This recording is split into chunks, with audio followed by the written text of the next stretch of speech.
What's going on, guys? I'm Steve. Welcome back to the channel. Welcome back to another video. If it's your first time stopping by the channel, hit that subscribe button. Trust me, you won't regret it. If you're the returning subscriber, as always, guys, welcome back, and I do appreciate the support.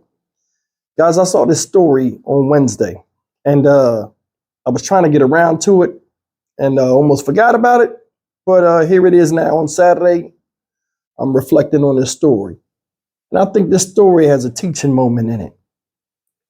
You see this lady right here?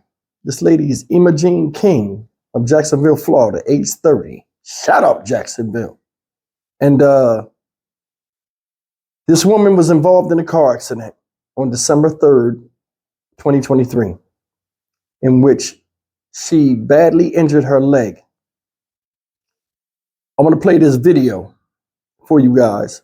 But before I play the video, the reason why I'm making this video is a lot of people don't do a lot of self-reflection before they get on the camera and blame somebody and claim victim. Nobody wants to take accountability. And it seems like it's the normal thing to do now, to lie on the police, to get sympathy and get attention. This woman claimed the police yelled at her at an accident she was in, where she hit the divider rail, cut her leg open.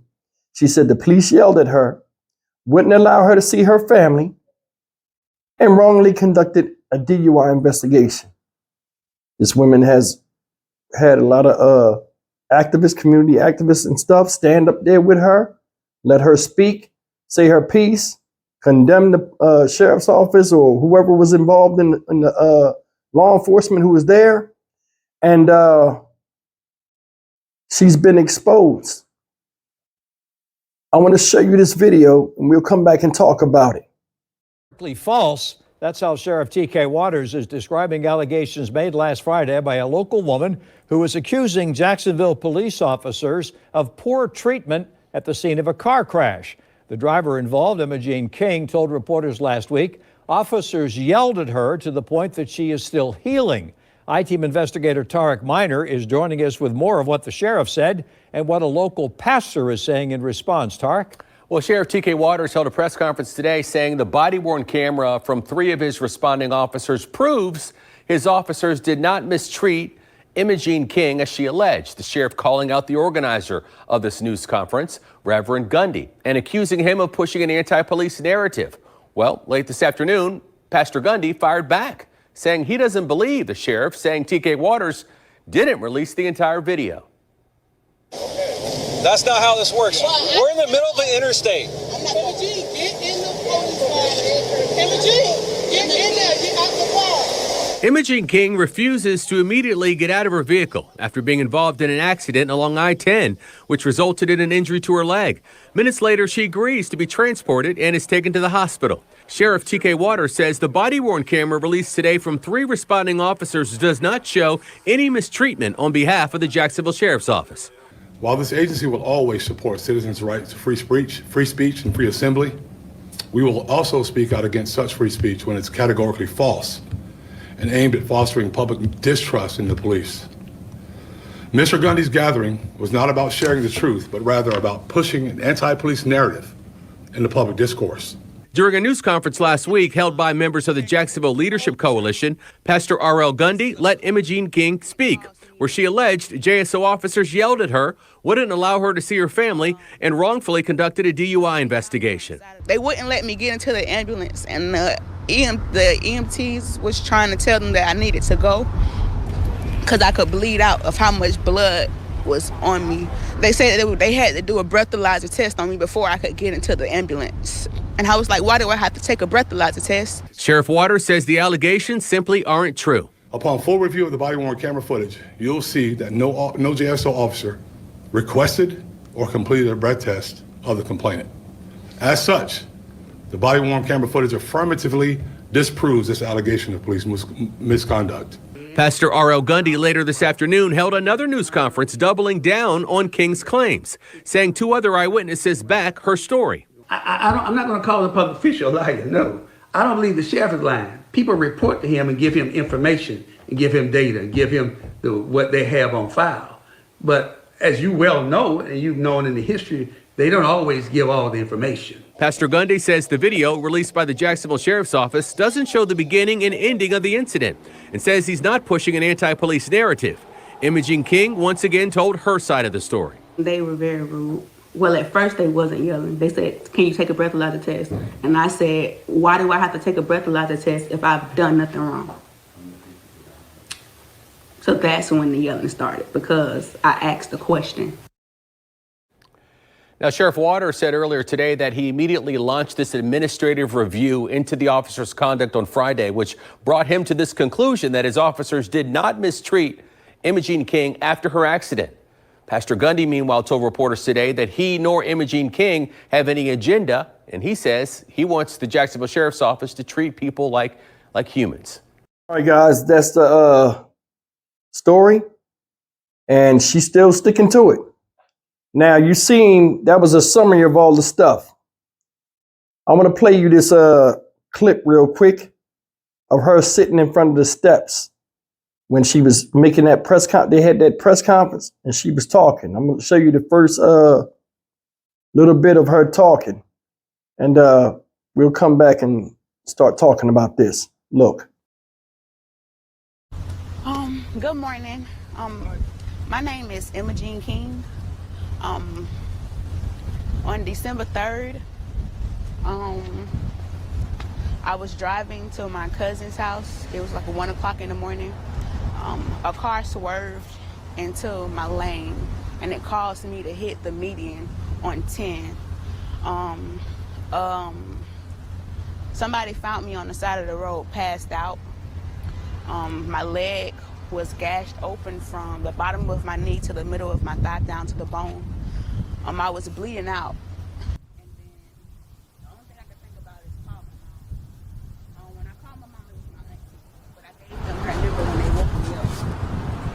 The sheriff's office pulled me, and Take your time. Take your time. Take your time. they were yelling, and they were accusing me of drinking. They said that I needed to take a breathalyzer test. My mom, which is my auntie, she's right there. She was trying to get to me, and they told her no. It was other civilians over there with me, and all I wanted was her. They wouldn't let me get into the ambulance, and the EMTs was trying to tell me that I needed to go because I could bleed out of how much blood was on me. My head went through the windshield. I still have a mark, but it's healing.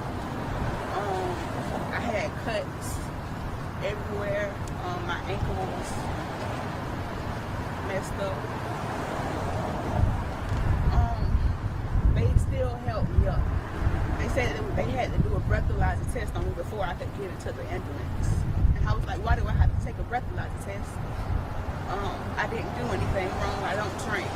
So he did the breathalyzer test on me, and it came back negative. I wasn't drinking, and then he accused me of being on drugs. And I said, I don't do drugs. So the EMTs kept saying, hey, we got to take her now, and she's going to bleed out. They finally let me get into the ambulance. When I got into the ambulance, it took me a long time to get to the hospital because they were trying to get me stable. They didn't know if I was going to make it. When I got to the hospital, they thought they was going to have to amputate my leg because it took me so long to get there. They ended up saying that I saved my own leg by rubbing a towel around it. They didn't understand how I knew to do that, but I guess because I watched TV. So I tied my own leg up to try to stop some of the bleeding. They didn't know if I was going to make it to the next morning.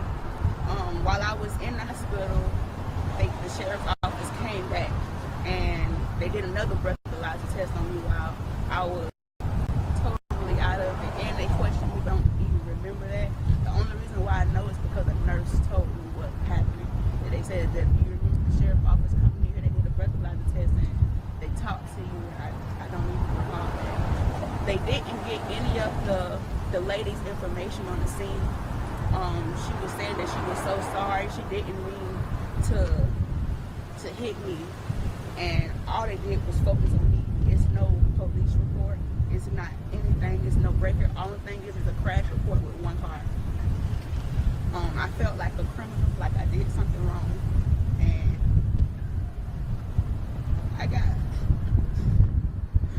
when I hear people yelling, I kind of freak out because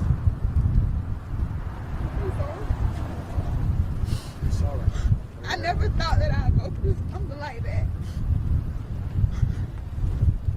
I don't really like to talk about it. It kind of break me down. But I just feel like that I was a victim and not a criminal in that situation, and I should have been treated better. Because I don't have a record, I've never done anything. And that just hurts. Y'all needed to hear that. That's just one of many. Do you mind if I ask you? I'm so sorry for what you had to experience there. Do you mind if I ask you, from everything that was said here today, with the plan to talk to JSO, to talk with the sheriff, do you think that would have helped if that was in place before what happened to you? Do you think this could really make a difference so this could never happen to anyone else? Yes, I think that it'll take their protection down, where they think that they can do anything to us and not have any consequences because we're looking at what you do to us. You got to report. Everybody's going to say something, and you can't get away with it. All right, guys, that's the story of Miss Imogene King. They went and showed the video body cam footage, right? And you guys can see it. It's all over the internet. You can go and look at the body cam footage. I'm going to say two things real quick before I go into my whole thing on this. In the body cam footage, right? Miss King, when you looked in that video excerpt, she wouldn't get out the car. Did you hear her family? Just get out the car, Imogene. She wouldn't get out the car. The EMTs was trying to get her out the car. She wouldn't get out the car. If you go and look at the video footage, right? Her mom runs up and is going off because she on the phone with her mom. She called her mom prior to, when the police came for her mom to get up there. I want to bring this up. What is up with folks calling a mom while they dealing with the police? What is that? Your mom's not going to do nothing. You see what happened? The mom came up. Some of y'all that seen the video and was acting a fool and panicking, they still sent her back. Like, ma'am, you can't, they over there doing what they're trying to do. EMTs was there. She tried to act like they wasn't giving her the police was like blocking the EMTs from taking her to the hospital while she bleeding out, but she's sitting in the car being standoffish. Didn't even happen like that. Said they wouldn't allow the family senior. They doing a police investigation. Of course, they're not going to let all this. And then the mom came up, all the hysteria. They're not going to allow that. These people got to focus and find out what's going on. It's like nobody figures that out. Nobody figures it out. Wrongfully conducted a DUI investigation. Okay, you're a policeman now. What is a rightful way to conduct a DUI investigation? Now, granted, it ain't no universal way of doing this, and every state does it a different way. Unless you've been arrested before with that, you could ask any person that committed crimes. They learn from going through it. They wouldn't let her get on the ambulance and slowed it up until she took a breathalyzer test. They didn't even offer that. Didn't even offer. You guys can go look. This is not a major type case that they trying to make this thing into a big thing. The body cam footage will be out, and you will see it, all of it in its entirety. So what did they do when they tried to come down there and make a big thing about the police and how they handled it? The sheriff, what's his name? TK Waters, holds a press conference, shows the thing. Yeah, she came with a narrative. He showed the video. I'll show you a little bit of the video right here. Look.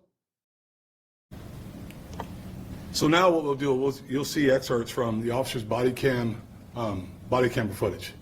And as you'll see, this footage affirmatively disproves the false allegations of officer misconduct made by the complainant in the recording that we just reviewed.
They're going to take her to the hospital.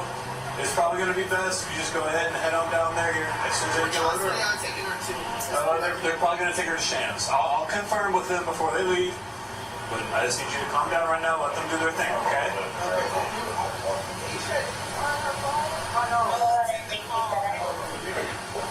Mom. Yeah. They're going to Shams early. She promised not to touch her till the mom gets. Oh. Mom's right there. So.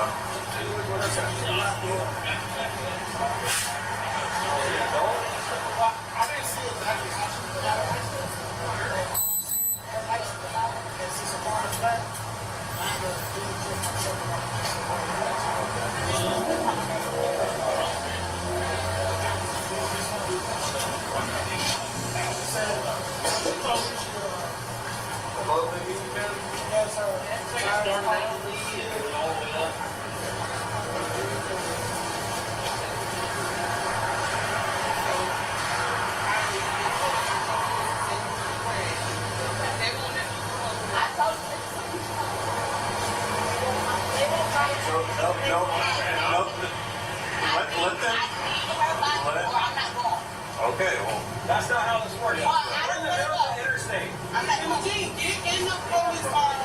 Hey, Eugene, get in there, get out the car. Do you hear me talking to you? They're not going to let me over there. You make the situation hard. Shut up. Hey, tell her to go meet her at Shams. So they can get her out of here to get her. I'm telling her. Yeah, tell her to meet her at Shams. I'm going to meet you at Shams Hospital. Get in the police over here. See that? See that?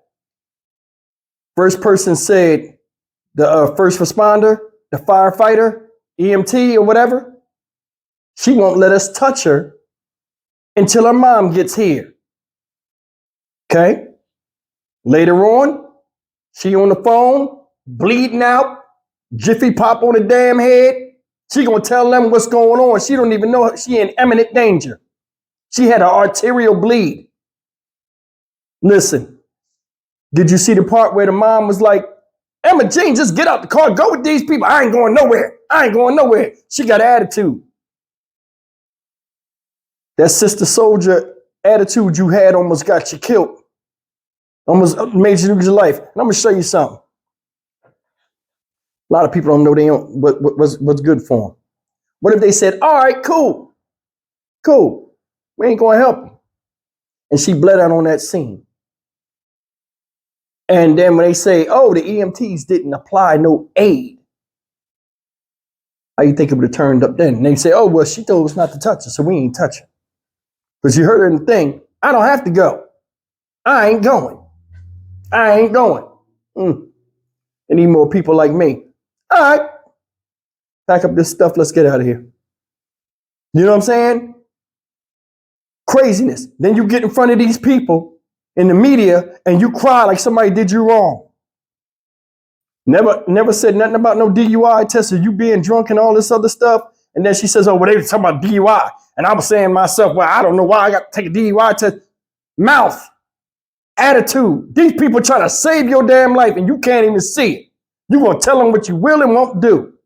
We see this a lot in police videos. People can't follow basic instructions, even if it means the end of their life. I mean, things are critical. Time is of the essence. You got an arterial bleed. You got to get that taken care of. They probably, you know what I'm saying, said to her when she was in, it was like she said in the ambulance, oh, it took a long time to go to the hospital because the cops was holding it up. You see what they said right to the mom? Hey, y'all taking her to Shands? What hospital y'all taking her to? If the mom wasn't out there, think about this. This is a 30-year-old woman. If the mom wasn't out there to coerce her to go with the ambulance people at the end, she probably wouldn't even be here right now. She wouldn't. Man, what the fuck is wrong with us, man? Seriously. Now you all of a sudden, they save your life and you come back, fuck them up. They did something to me. I feel like a victim. Yeah, a victim of your own ignorance. Because you almost cost yourself the life. Not them. Not them.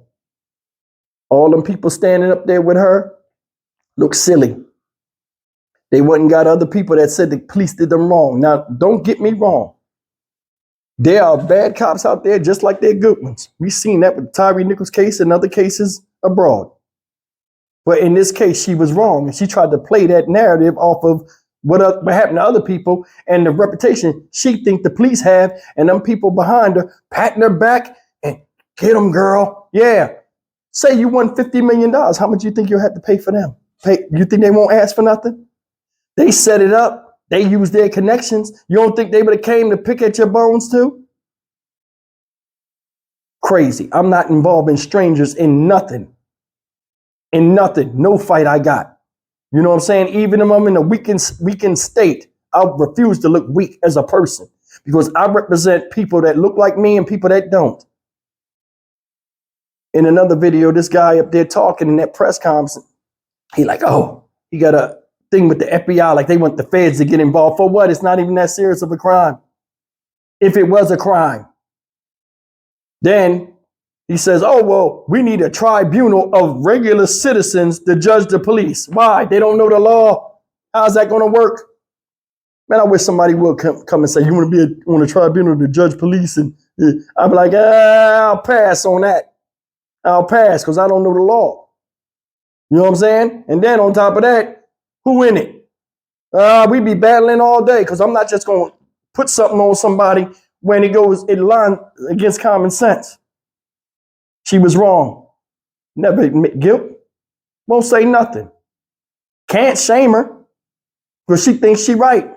And that's the thing. We got a lot of people out here right now that have that type of mentality. And that's why we go in circles chasing our tails and flying backwards like birds that are retarded. No offense. We got to fix us. Ain't nobody going to fix us but us. And we got to start calling out the BS. And this is BS. And it's sad. I'm Stock Market Steve for the Dynamic Reason channel. As always, like, comment, share, and subscribe. Need to be ashamed of themselves. See you in the next video. Take care.